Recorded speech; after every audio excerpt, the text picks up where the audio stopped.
तो पहला प्रश्न है कि मिथ्या दृष्टि के चार बुद्धि निरंतर चलती रहती है, इनमें क्या अंतर है और हम इन्हें डे टू डे में कैसे पकड़ें।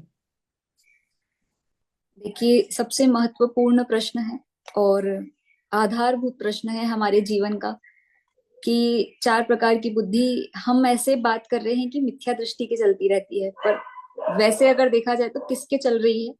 आपके, हमारे, सबकी।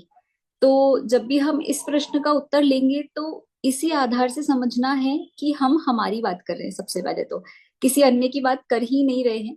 तो हमारी बात करते हुए समझेंगे तो डे टू डे लाइफ में पकड़ने में भी आसानी होगी और सुधारने में भी आसानी होगी।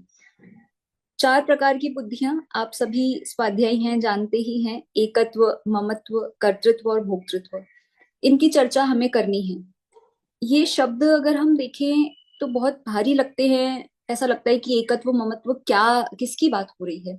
तो सीधे सीधे शब्दों में अगर हम इन्हें डिफाइन करें तो एक शब्द हो गया मैं और दूसरा शब्द हो गया मेरा। सारा जो गेम है इसके ऊपर हमारा घूम रहा है, मैं और मेरा। अब आप ये सोचो, हम जहां जहां ये शब्द प्रयोग कर रहे हैं कि मैं और मेरा, मैं ये हूं और ये मेरा है, अगर हम इस तरीके से इसको देखेंगे तो हमें समझने में भी आसानी होगी और दूर करने में तो और आसानी होगी। हम जहां पर भी शब्द प्रयोग कर रहे हैं कि ये मेरा है, वहां हम समझ रहे हैं ममत्व बुद्धि। मम अर्थात मेरा, और एकत्व के साथ में जुड़ रहा है अहम अर्थात मैं। किसके लिए यूज करते हैं हम?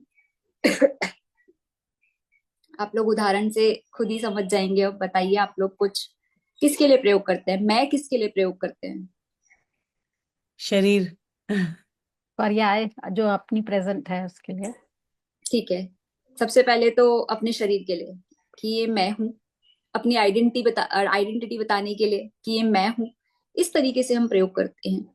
जितना भी हम मैं का प्रयोग कर रहे हैं वो सब कुछ इस पर्याय के आश्रित, इस देह के आश्रित होने वाली वस्तुओं के लिए प्रयोग किया जा रहा है। हम कहीं पर भी अपने आत्मिक या स्वाभाविक गुणों की बात ही नहीं कर रहे हैं। तो इसका मतलब सबसे पहली भूल यहीं पर है। दूसरे के आश्रित होने वाली वस्तु को अपना कहना, ये हमारी सबसे बड़ी भूल है।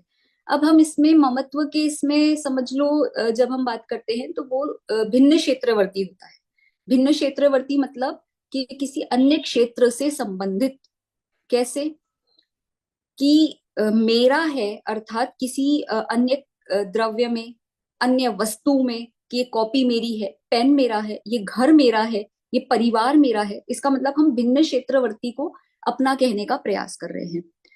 अब जबकि हम बात कर रहे हैं अहम की अर्थात एकत्व की, कर्तृत्व की अर्थात कर्ता बने की कि मैं कर रहा हूं, और भोक्तृत्व अर्थात मैं भोग रहा हूं। तो जो तीन बुद्धि हो गई, एकत्व, कर्तृत्व और भोक्तृत्व, ये तो हो गई समान क्षेत्रवर्ती। समान क्षेत्रवर्ती आप समझ रहे हैं, एक क्षेत्रावकाश संबंध वाला। एक क्षेत्रावकाश संबंध में मैं करने वाला हूं, मैं भोगने वाला हूं और मैं हूं। इसमें मैं शब्द का प्रयोग हो रहा है। इसका मतलब एक क्षेत्रावकाश संबंध या एक क्षेत्रावकाश शरीर आश्रित जो अवस्था बन रही है उसमें। ममत्व बुद्धि जो हो रही है वो भिन्न क्षेत्रवर्ती पदार्थों में होती है। इसका मतलब ये है कि सबसे आसान जो है छोड़ना, उस सेकंड नंबर पे है मेरा।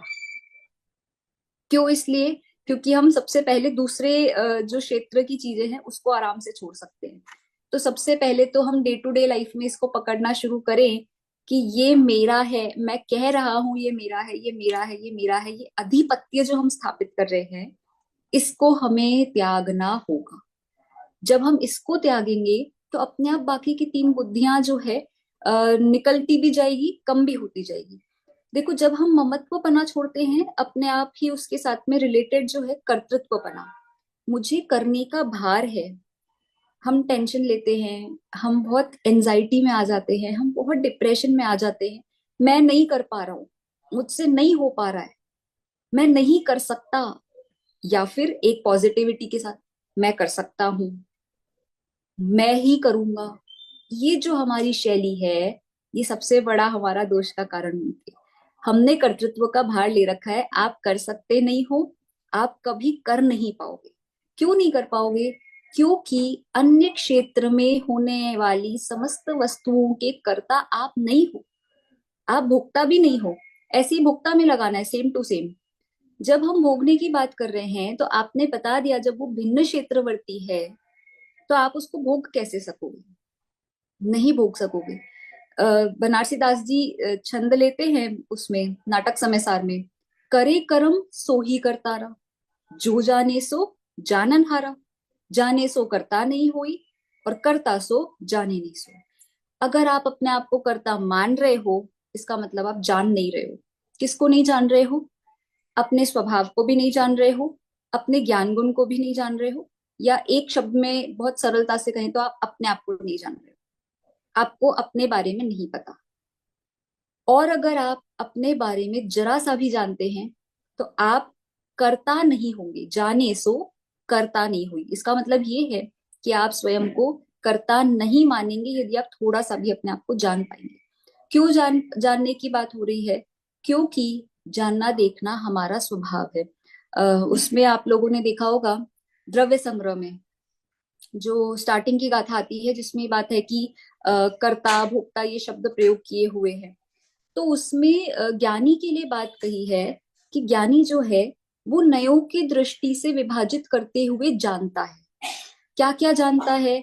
कि मैं इन इन पर्यायों का कर्ता दिख रहा हूं।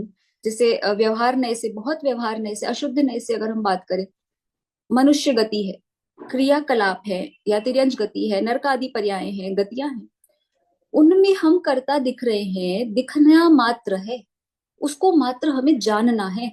आप अपनी पर्यायों के कर्ता बहुत बहुत बहुत व्यवहार की अपेक्षा कहे जाते हैं। निश्चय नय से अगर हम बात कहें तो निश्चय नय से जब हम दृष्टि के विषय की बात करते हैं तो दृष्टि के विषय के लिए तो सब कुछ अकर्ता है ही। पर अगर हम सामान्य निर्मल पर्याय की दृष्टि से बात कर रहे हैं तो वहां पर आपको मात्र और मात्र अपने ज्ञान दर्शन सुख वीर्य का कर्ता कहा है। तो हम अभी जो बात कर रहे हैं कर्तापने की, अपने आप को बाह्य सब बुद्धियों से निकालते हुए अपने ज्ञान गुण का समझ लो आप कर्ता मानो। और अगर उसमें भी आपको ऐसा लग रहा है कुछ भार, तो बिल्कुल निर्भर हो जाओ कि मैं तो किसी चीज का कर्ता हूं ही नहीं। कर्तापने की मान्यता जैसे ही छूटेगी, भोक्ता की तो अपने आप निकल ही जाएगी। मान लो वो बहुत आसान है कि मैं किसी चीज को भोगने वाला नहीं। दो चीजें निकल गई, अब बचा सिर्फ एकत्व। एकत्व को छुटाना मुश्किल इसलिए पड़ता है क्योंकि एक क्षेत्रावकाश शरीर के साथ में हमारा संबंध जो जुड़ा हुआ है वो दो नहीं दिखते हैं हमें, वो हमें एक ही दिखता है। तो इसीलिए एकत्व को छुड़ाना मुश्किल है। लेकिन चारों प्रकार की बुद्धियां एक साथ ही छूटती हैं, और एक भी है तो चारों होंगी। ऐसा नहीं है कि एक एक करके जाएगी। तो इसीलिए श्रद्धान जिसका पक्का है, ज्ञानी जो है, वो बिल्कुल एक साथ ही इन सभी को मानो छोड़ता है। और कर्तृत्व की भाषा हटाते हुए बात करें तो उसकी चारों ही छूटती हैं। एकत्व, ममत्व, कर्तृत्व, भोक्तृत्व में अपने शरीर को पर मानता हुआ इन सब के कर्तृत्व से, ममत्व से वह अपने आप को छोड़ता है। समय सार में जैसे उदाहरण लिया है ना कि कोई चादर है और वो धुल के आई है धोबी के यहाँ से, ओढ़ करके सो रहा है, तो जैसे ही उसको लगा कि ये मेरी नहीं है तो एकदम से छोड़ देगा। ऐसे ही जब हम शास्त्र स्वाध्याय कर रहे हैं, हमें बहुत सी गलत बातें सही बातें पता चलती है, तो हम एकदम कैसे छोड़ते हैं। ऐसे ही इन बुद्धियों को छोड़ने की बात है। धीरे धीरे अभ्यास से भी आता है, धीरे धीरे समझ लो स्वाध्याय से आता है।